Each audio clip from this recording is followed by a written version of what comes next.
welcome back to Gitchu's Kitchen. Please like, share, and subscribe to our channel. Today, சூப்பரான dish எப்படி பண்ணது பார்க்கலாம். Karnataka special khara bath நம்ம ரவா கிச்சடி எப்படி பண்ணுறது இன்றைக்கி பார்க்கலாம் வாங்க.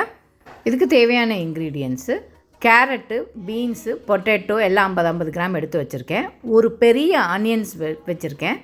அப்புறம் ஒரு தக்காளி ஒரு மீடியம் சைஸு, இஞ்சி பூண்டு க்ரஷ் பண்ணி வச்சுருக்கேன். புதினா கொத்தமல்லி ஒரு கைப்பிடி அளவுக்கு வச்சுருக்கேன். ஒரே ஒரு மிளகாய், பச்சை மிளகாய், 1/4 கிலோ ரவை எடுத்து வச்சுருக்கேன். அப்புறம் தாளிக்கிறதுக்கு கரம் மசாலா, சோம்பு, பட்டை, கிராம்புலாம். அதுக்கப்புறம் Kashmiri chilli powder, coriander powder ஒரு டீஸ்பூனு, மஞ்சள் பொடி, கரம் மசாலா ஒரு அரை டீஸ்பூனு, நட்ஸு, உப்பு, கீ, அப்புறம் எண்ணெய். இன்க்ரீடியன்ஸை டீட்டெயிலாக டிஸ்கிரிப்ஷனில் கொடுக்குறேன், செக் பண்ணிக்கோங்க. ஒரு பேனில் ரவையை ட்ரை ரோஸ்ட் பண்ணிக்கோங்க. அடிகனமான பாத்திரத்தில் 1 டேபிள் ஸ்பூன் கீயும் ஆயிலும் ஹீட் பண்ணிக்கலாம். அதுக்கப்புறம் இதுக்கு தாளிக்கிறதுக்கு பட்டை, கிராம்பு, சோம்பு எல்லாம் இதில் போட்டு தாளிக்கலாம். அதுக்கப்புறம் இஞ்சி பூண்டு நசுக்கி வச்சுருக்கிறத போட்டுட்டு பச்சை மிளகாய் ஒன்று ஸ்லிட் பண்ணியிருக்கணும், அது போட்டுருங்க. அதுக்கு லைட்டாக கலர் மாறின பிறகு இப்போ வெங்காயத்தையும் அதில் ஆட் பண்ணிக்கலாம். வெங்காயம் லைட்டாக ப்ரௌன் ஆனால் போதும். லைட்டாக ப்ரௌன் ஆன பிறகு நீங்கள் கட் பண்ணி வச்சுருக்க தக்காளியை நல்லா இதில் போட்டு மேஷ் ஆகிற வரைக்கும் குக் பண்ணுங்கள். இப்போ ஒரு வெஜிடபிள்ஸாக போட்டு நல்லா போட்டு மிக்ஸ் பண்ணி குக் பண்ணுங்கள். நீங்கள் வேணும்னா காலிஃப்ளவர், பட்டாணி, கேப்சிகம் அதெல்லாம் கூட ஆட் பண்ணிக்கலாம். நான் இன்றைக்கி பொட்டேட்டோ இதெல்லாம் தான் போட்டிருக்கேன். பொட்டேட்டோ, கேரட், பீன்ஸ் போட்டிருக்கேன். இப்போ ஒரு ட்ரை மசாலாவும் இதில் போட்டு நல்லா மிக்ஸ் பண்ணிவிட்டு ஒரு அரை லெமனை இதில் ஸ்க்வீஸ் பண்ணி விடுங்க. நல்லா போட்டு மிக்ஸ் பண்ணிக்கோங்க.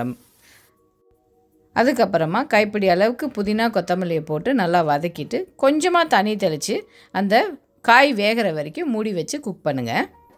இப்போது நமக்கு இந்த கிச்சடிக்கு தேவையான சால்ட் ஆட் பண்ணி நல்லா மிக்ஸ் பண்ணிக்கோங்க. பாருங்கள், வெஜிடபிள்ஸ் எல்லாம் நல்லா குக் ஆகிருக்கு. முக்கியமாக ரவை போடுறதுக்கு முன்னாடி வெஜிடபிள்ஸ்லாம் குக் பண்ணிக்கோங்க, இல்லைன்னா அது குக் ஆகாது. இப்போது 2 கப்பு தண்ணி ஊற்றுங்க. ஏன்னா நான் 1 கப்பு ரவை எடுத்திருக்கேன், அதுக்கு 2 கப்பு தண்ணி ஊற்றணும். இப்போது லைட்டாக ரொம்ப கொதிக்கக்கூடாது. லைட்டாக சூடான பிறகு ரவையை போட்டு நல்லா கண்டினியூஸாக கிண்டுங்க. கண்டினியூஸாக கிண்டினா தான் லம்ஸ் ஃபார்ம் ஆகாது. தண்ணி கொதிக்க விட்டுறாதீங்க. கொதிக்க விட்டிங்கன்னா சீக்கிரமாக கட்டி தட்டிடும் ரவையெல்லாம். பாருங்கள், இதை நல்லா மிக்ஸ் பண்ணி விடுங்க. ரவை ரொம்ப குயிக்காகவே குக் ஆகிடும். ஏற்கனவே நம்ம ஒரு வாட்டி வறுத்து வச்சுருக்கோம், ப்ளஸ் தண்ணியில் போட்ட உடனே குக் ஆகிடும். பாருங்கள், நல்லா குக் ஆகிடுச்சா? இந்த இதில் இப்போது 1 டேபிள் ஸ்பூன் மேலோட்ட ஒரு கீ ஊற்றுங்க. இது ஊற்றுறதுனால உங்களுக்கு நல்ல டேஸ்ட்டும் ஃப்ளேவரும் இருக்கும். இதுக்கு தேவையான நட்ஸு கார்னிஷ் பண்ணுறதுக்கு வறுத்துக்கலாம். ரவா உங்களுக்கு சீக்கிரமாக குக் ஆகிடும். ஒரு 5 நிமிஷத்தில் குக் ஆகிடும். பாருங்கள், நம்ம ரவா கிச்சடி ரெடி ஆகிடுச்சு சர்வ் பண்ணுறதுக்கு. ஹோப் இந்த வீடியோ உங்களுக்கு பிடிச்சிருக்கோன்னு நினைக்கிறேன். இது நீங்கள் கோகோனட் சட்னியோடு சர்வ் பண்ணலாம். See you soon with another interesting recipe. Friends, உங்களுக்கு இந்த வீடியோ பிடிச்சிருந்தா லைக் பண்ணுங்க, ஷேர் பண்ணுங்க, சப்ஸ்கிரைப் பண்ணுங்க. பை.